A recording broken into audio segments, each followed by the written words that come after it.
most people think about Loctite, they think about the little red bottle that's being used to bond a nut to a bolt. But actually, Loctite adhesives are used in almost every single product you touch and everything you do. If you're trying to keep a car together, you're trying to keep a plane together, keep whatever from vibrating loose, ultimately that's where we got our start. I've worked on hundreds and hundreds of applications in all different industries, and the end goal is always a better product that helps make the world a better place.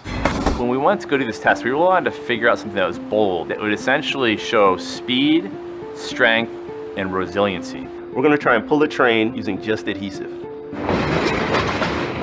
Those trains weigh like 75 tons per car. They start to move, they shake, they shimmy, they're floating, they're hitting each other. A lot went into it, a lot of time in design into the coupler. We incorporated springs. There's a lot of up and down motion when the trains are going down the track.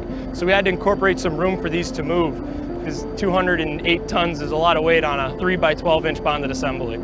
We really didn't know if we could do it. You know, we weren't sure. It's really exciting to have a problem like this. It's so big that you're not sure if you could solve it or not. We're at the mechanical limits of the pins that hold our rig onto the knuckle couplers. So we had to get chrome moly steel pins and had them heat treated to withstand the forces being put on it. The only way we can really address that is we've got the engineering calculations, we've got the adhesive technology, we got the know-how.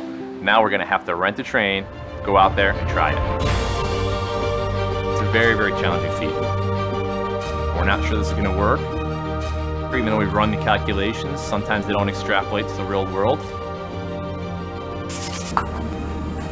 These plates have been cleaned, they've been sanded. So we're going to be using the Loctite 4070 hybrid product today. Now the main point of this is we want to get full coverage of the plate. Reason being, when we get full coverage, we take advantage of the full surface area. That way we can get the highest strength bond. So this is the bonded plate that's actually going to pull the train.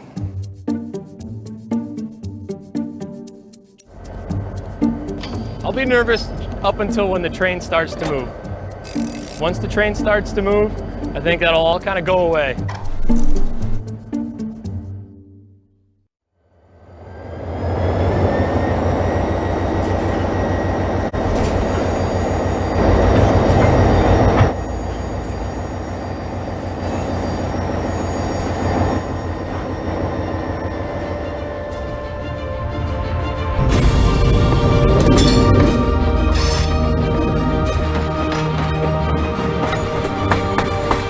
Up hills, through bridges. You know, we attached it, steel was bending, the adhesive held, it went great, and I'm really proud of the results of the adhesive. It's great to see all our hard work come into this. All people from product development, project management, engineering, everything came together to make this happen today. That was a good feeling.